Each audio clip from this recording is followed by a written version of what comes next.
আর শুরুতেই নজর রাখতে হচ্ছে একটু বাংলাদেশের দিকে। বঙ্গবন্ধুর মুক্তিযোদ্ধার স্বীকৃতি বাতিল, দেশের মুক্তিযুদ্ধের ইতিহাস মুছতে মরিয়া ইউনূস সরকার। বিশেষ বিজ্ঞপ্তি মারফত মুক্তিযোদ্ধার স্বীকৃতি বাতিল। আমাদের সঙ্গে রয়েছেন প্রতিনিধি মৈত্রেয়ী। মৈত্রেয়ী, বিজ্ঞপ্তি দিয়ে ঠিক কি বলা হয়েছে? দেখো, মুক্তিযুদ্ধে যারা নেতৃত্ব দিয়েছিলেন বঙ্গবন্ধু শেখ মুজিবুর রহমান, সৈয়দ নজরুল ইসলাম, তাজউদ্দিন আহমেদ সহ প্রায় 400-রও বেশি রাজনীতিবিদ যারা মুক্তিযুদ্ধের সঙ্গে যারা যুক্ত ছিলেন, তাদের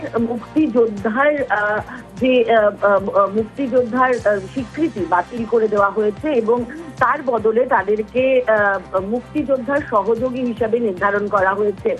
জাতীয় মুক্তিযোদ্ধা কাউন্সিলিং এর নির্দেশে মঙ্গলবার রাতে রাষ্ট্রপতির আদেশক্রমে এই নির্দেশ আইন মন্ত্রণালয় থেকে জারি করা হয়েছে বাংলাদেশে।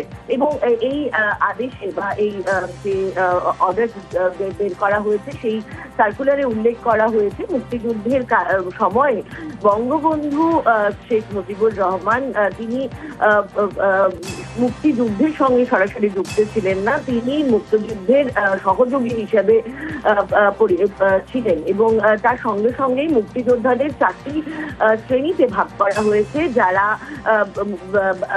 বিভিন্ন রকমের পেশার সঙ্গে যুক্ত ছিলেন, যারা আলাদা আলাদা রকমের দায়িত্ব পালন করেছেন। অর্থাৎ যোদ্ধাদের মধ্যেও ক্লাসিফিকেশন করার এবার চেষ্টা করছে ইউনূস সরকার। এবং সব থেকে তাৎপর্যপূর্ণ হচ্ছে যে সমস্ত মুক্তিযোদ্ধারা বাংলাদেশের স্বাধীনতাকে নিয়ে এসেছিলেন, তাদেরই মুক্তিযোদ্ধার তকমা সরিয়ে একেবারে বাংলাদেশের স্বাধীনতার ইতিহাসকে বদলে দিতে অত্যন্ত বলিয়া হয়ে উঠেছে ইউনূস সরকার। এই পদক্ষেপ কিন্তু তাও আরো একবার প্রমাণ করলো।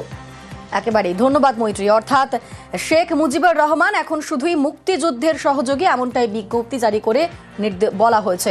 আর এই মুহূর্তে আমাদের সঙ্গে রয়েছেন আন্তর্জাতিক সম্পর্ক বিশেষজ্ঞ রাজাগোপাল ধর চক্রবর্তী। আপনাকে নিউজ 18 বাংলায় স্বাগত।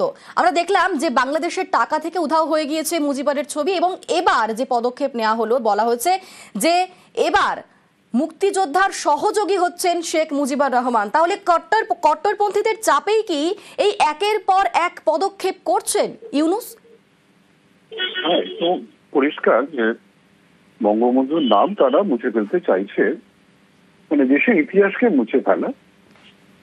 টাকা বাংলাদেশ টাকায় মুজিবুরের ছবি ছিল এতদিন আমরা দেখেছি। এখন এই জায়গায় কিছু ন্যাশনাল হেরিটেজের ছবি থাকবে, মানে মাইনরিটিস ছবি থাকবে, মাইনরিটিস সমস্ত আর্কিটেকচার আছে, বোঝাবার চেষ্টা হচ্ছে ভাবে যে বাংলাদেশের মাইনরিটিসটা সুরক্ষিত। জানি না এখন বাংলাদেশ তো টাকা নতুন করে ছাপাতে গেলে নিজেদের ছাপানোর কতটা কি ব্যবস্থা আছে জানি না। ব্যয়বহুল বলে আমার ধারণা, যে কাগজ লাগিয়ে প্রিন্টিং করতে হয় সবটাই, যে অর্থনীতি ভেঙে পড়েছে, সেখানে একটা বিশাল অঙ্কের মানে টাকার প্রয়োজন হবে। সেটা অর্থনীতিকে আরো আমার যেটা ধারণা যে চাপ দেবে। এখনো প্রস্তাব হিসেবে আছে, জানি না কত শেষ পর্যন্ত কতটা কি হবে। এদেশের রিজার্ভ ব্যাংক মঞ্জুর করেছে অবশ্য। এখন যেটা সবচেয়ে কষ্টকর, যে বঙ্গবন্ধু হিসেবে তিনি যে মুক্তিযোদ্ধার স্বীকৃতি, সেটাকে সই করিয়ে দিয়ে বলা হচ্ছে 26শে মার্চ যারা 71 সাল থেকে যারা স্বাধীনতা পাওয়ার দিন, অর্থাৎ ডিসেম্বর 16, 1971 যারা অ্যাকচুয়ালি যুদ্ধ করেছে, ট্রেনিং নিয়েছে, তাদেরকে মুক্তিযোদ্ধা বলা হবে, অন্যরা সহযোগী। এখন নেতারা তো সবসময় ট্রেনিং নেন না, সেটা তো জানি না কি ধরনের ডেফিনেশন তারা দিচ্ছে। নেতারা সাধারণত কোনো নেতাই মানে অ্যাকচুয়াল ট্রেনিং থাকেন না, যুদ্ধ করেন না, বোমা ছোড়েন না, গুলি চালান না, তারা নেতৃত্ব দেন।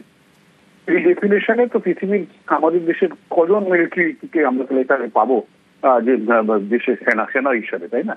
এই যেটা করলো এটা অত্যন্ত একটা পদক্ষেপ।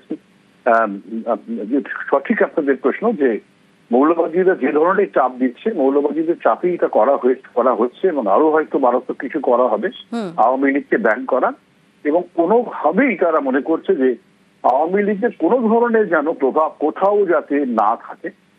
মানুষের মনের মধ্যে ভেতরে যে প্রভাবটা রয়ে গেছে, সেটা এত সহজে তো মোছার ব্যাপার নয়। ইতিহাস কেউ বললেই মুছে দেওয়া যায় না। ভারতবর্ষের মুঘল ইতিহাস ছিল, কেউ কি আমরা কিন্তু অনেক অত্যাচারী শাসক ছিল, তাহলে কি আমরা তাদেরকে মুছেছি? মুছিনি। এগুলো ইতিহাস কখনো বোঝা যায় না। যারা করেন তাদের নির্বুদ্ধিতার পরিচয়, তারা বোঝাই যাচ্ছে মৌলবাদের সঙ্গে হাত মিলিয়ে তারা এটা করতে চাইছেন। এটা কিন্তু দেশের ক্ষেত্রে ক্ষতিকারক হবে। এখন দেশের মানুষ কিভাবে নেবে সেটা মানুষের একেবারে। কথা থেকে বোঝা যাবে। হ্যাঁ, বেশ, ধন্যবাদ আপনাকে।